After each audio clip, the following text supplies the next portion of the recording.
আজ থেকে 100 বছর পর ক্যালেন্ডারের পাতায় যখন 2124 সাল, আমাদের প্রায় প্রত্যেকের দেহ তখন মাটির নিচে, অস্তিত্ব তখন রূহের জগতে।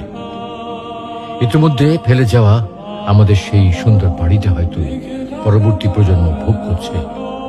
পছন্দের কাপড়গুলো ব্যাকডেটেড হয়ে গেছে।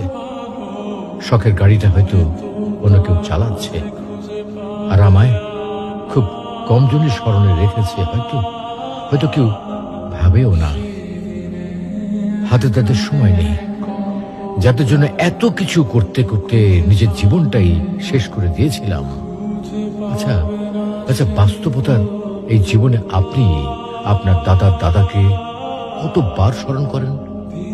আপনার দাদির কথা আপনি কখনো কি আপনার মনে পড়ে? পৃথিবীর বুকে আজকে এই বেঁচে থাকা, এত হইচই, এত মায়াকান্না